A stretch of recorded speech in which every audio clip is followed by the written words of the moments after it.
Waouh! Contrac! Go!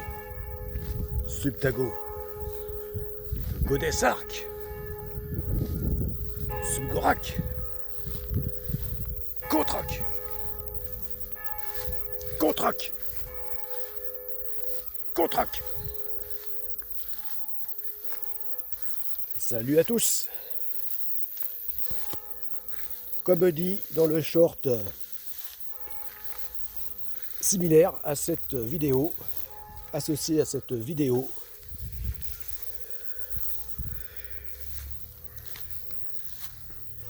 aujourd'hui, c'est le jour ou jamais pour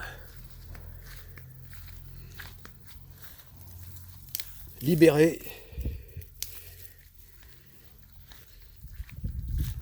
le chantier de construction de Godesark-On de cette emprise chlorophylle, de cette prédation verte, afin de ne plus être entravé pour poursuivre la construction de Godesark-On.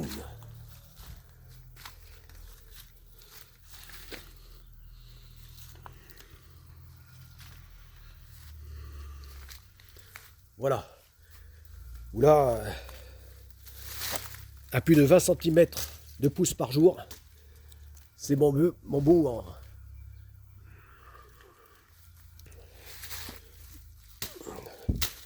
ont trop poussé, sans parler de tout le reste, des ronces, etc. Et le problème des bambous, entre autres, c'est que lorsqu'ils commencent à sortir leurs branches, eh bien, ça commence à être trop tard. Ils deviennent vraiment durs.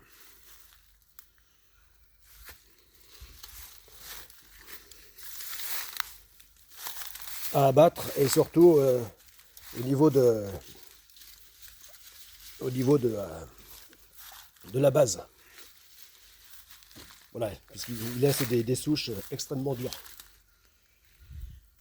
Voilà, donc voilà, c'est monstrueux. Il pousse de ça, au moins, un minima de ça, de plus, par jour.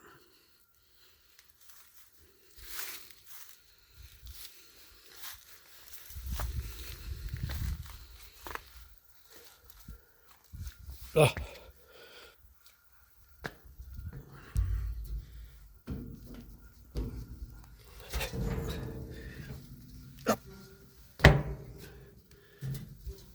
Ah.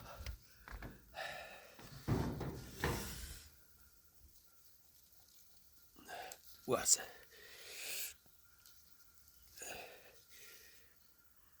ah.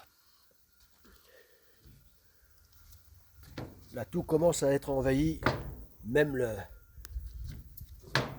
le pot de Godesark-On.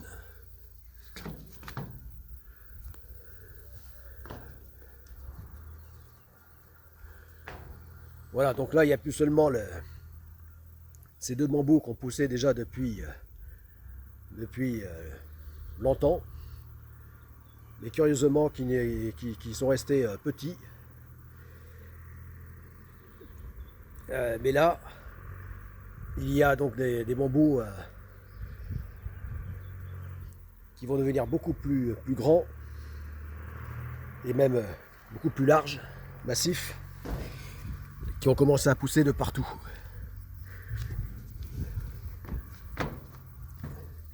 Comme s'ils avaient été appelés par ces deux premiers bambous.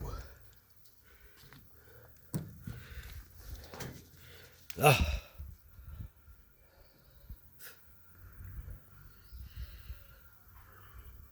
Donc il faut que je les abatte tout de suite. C'est maintenant ou jamais. Là.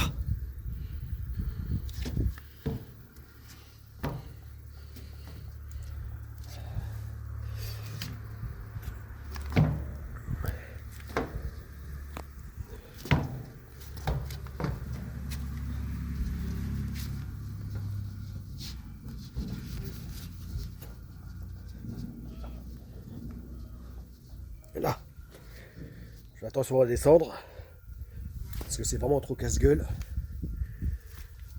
Voilà. Donc, c'est pareil. Là, tout n'en finit pas de monter.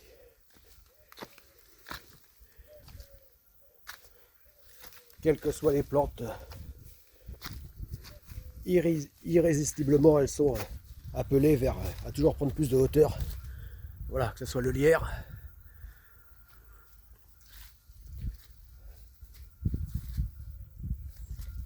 les ronces, là, que ce soit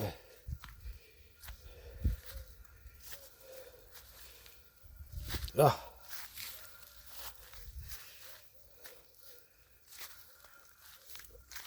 les lauriers,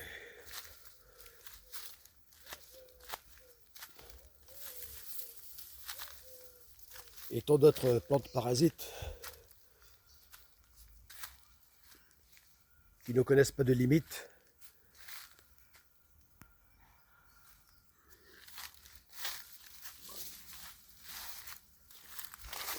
Alors, voilà, là.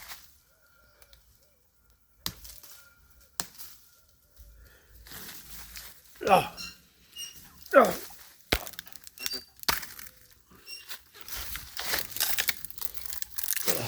Là.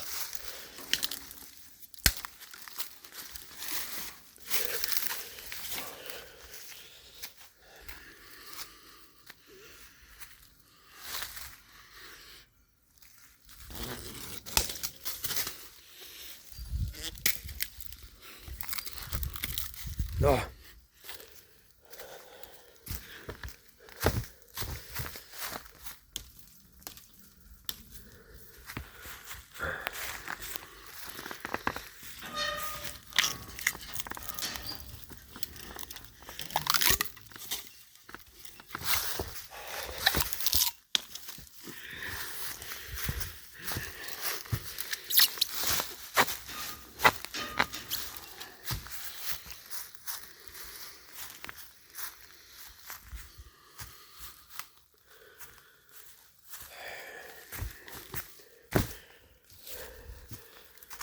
Je vais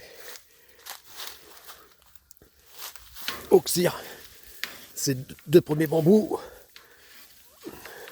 qu'on poussait depuis l'an dernier, depuis un an. Ah.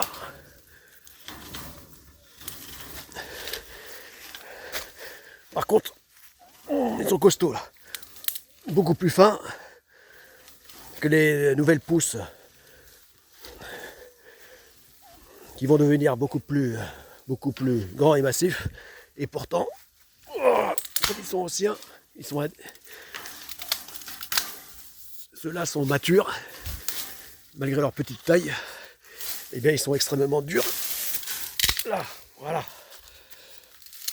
Ah. Là, imaginez les gros comme ça, lorsque à leur tour ils deviennent matures. Déjà les fins comme ça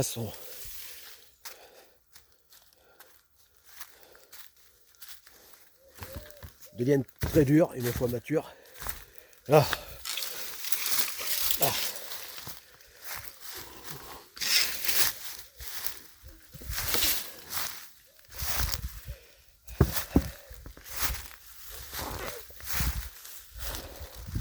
Il y a même un figuier qui n'en finit pas de pousser non plus. Mais comme celui-ci, je l'ai toujours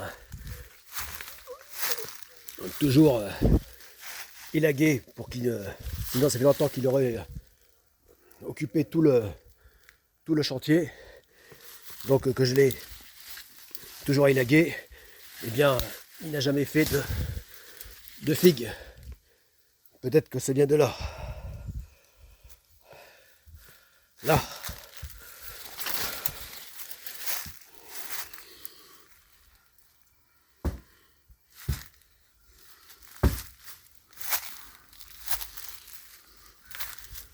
Ah.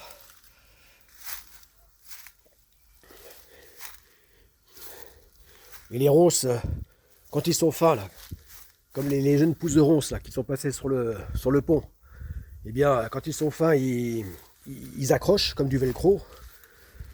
Voilà, leurs épines ne font pas bien mal, mais déjà, enfin si quand même, elles peuvent, un peu comme de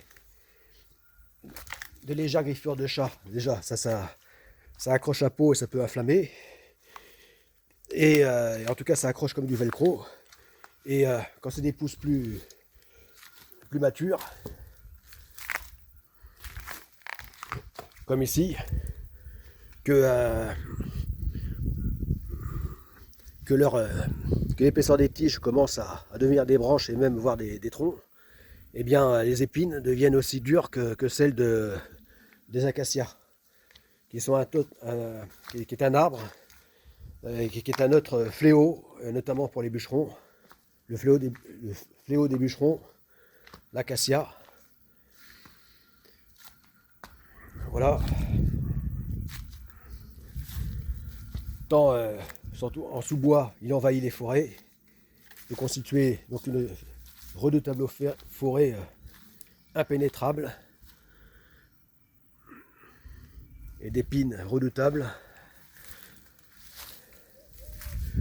Voilà. Bon. D'énormes épines. Voilà. Et quand les ronces deviennent trop massives, eh bien, elles se rapprochent des acacias. Là. Bon.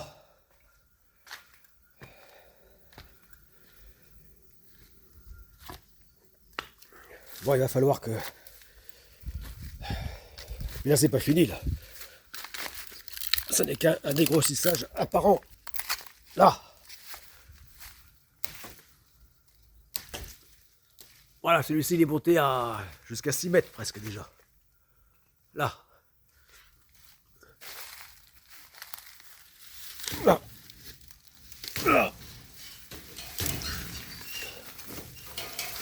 Là. Là. Ah, ça y est.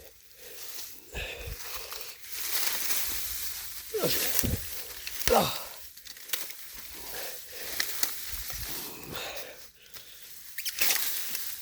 Ah.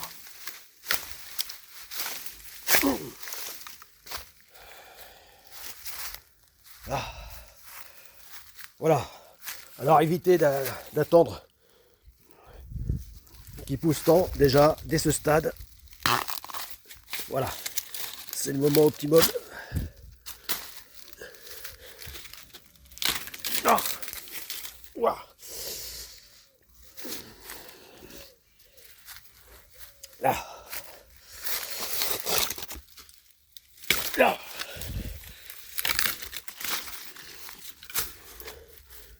Ah.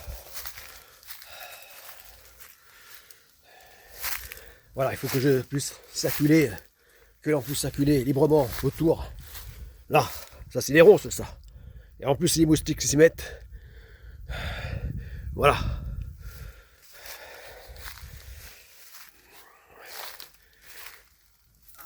Ah.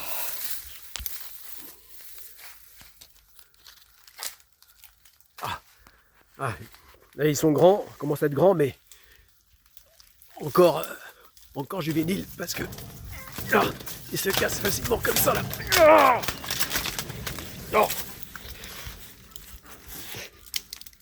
Ah. Ah. Ah. Ah.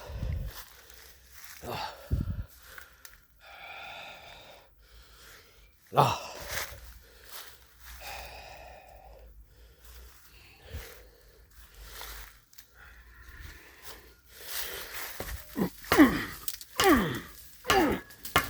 Ah.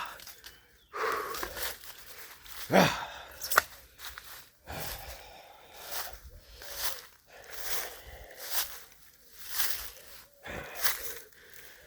Bon.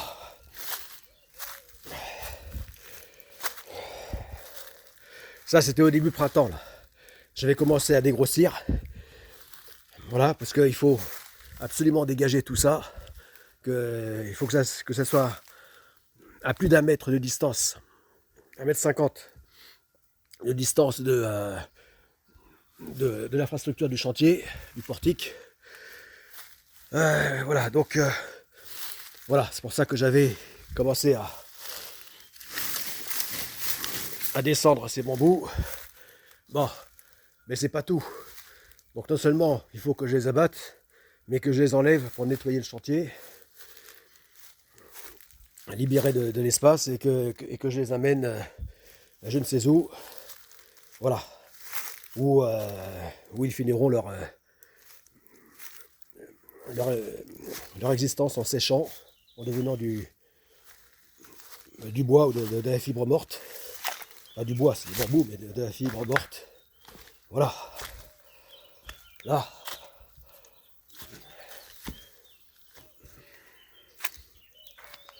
Voilà.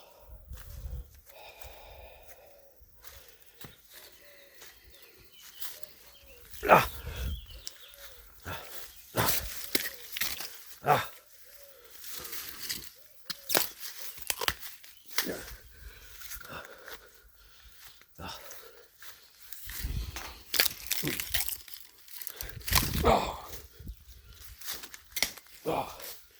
Là. Faut que je m'occupe aussi de l'orca aussi, à ces plantes de l'enfer au sol là, qui sortent de terre et qui sortent même à travers le sol du chantier, à travers ces tôles ondulées, parce qu'on dirait pas, mais j'ai couvert toute cette surface de tôle ondulée, elle-même recouverte de plusieurs tonnes de sable, là, et malgré tout, bah tout ça pousse à travers, là. Donc, à l'avenir, bon là, évidemment, dans l'immédiat, il faut absolument que je dégage tout ça, qu'on ne voit plus que donc que le revêtement de sable sur les tôles, mais enfin du sable qui est devenu un véritable terreau, voilà, dont on ne fait plus différence à cause de tout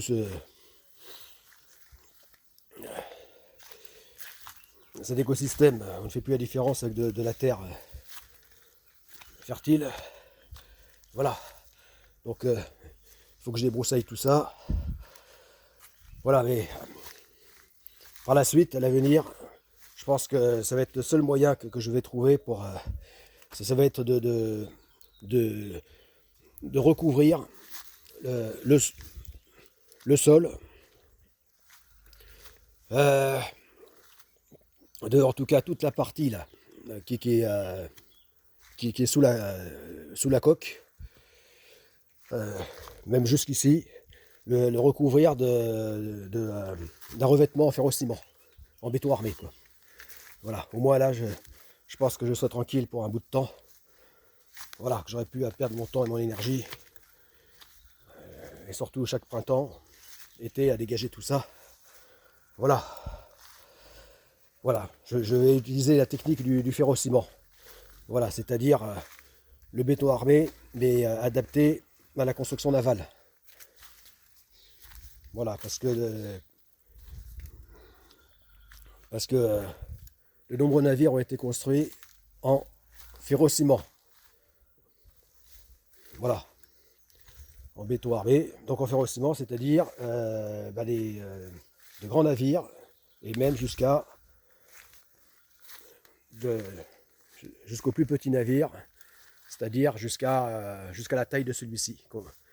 Voilà, surtout dans les années 70, 80, il y a eu beaucoup de voiliers.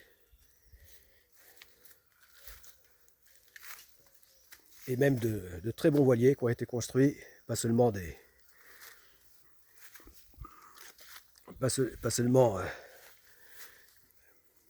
des voiliers, comme on dit, des tanks, voire des blocos flottants,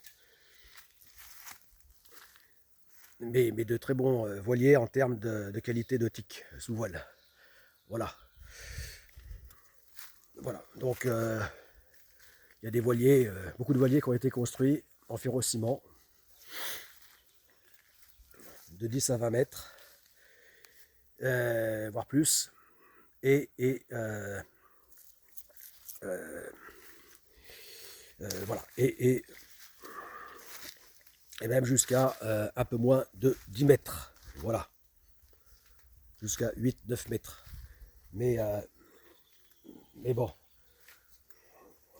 on fait 10 mètres, c'est-à-dire la taille de celui-ci, c'est vraiment la taille minimum pour faire un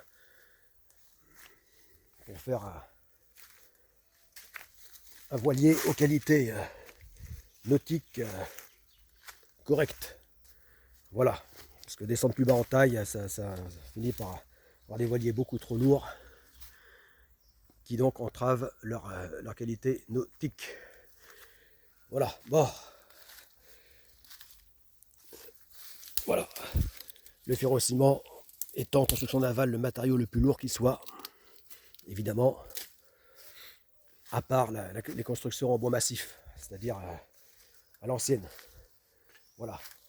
Telles que, par exemple, l'époque de la marine en bois. Voilà. Voilà, il n'y a jamais eu plus lourd que le bois massif en construction navale, à part peut-être les navires, les embarcations qui ont été construites en pierre, carrément en granit. Voilà. Mais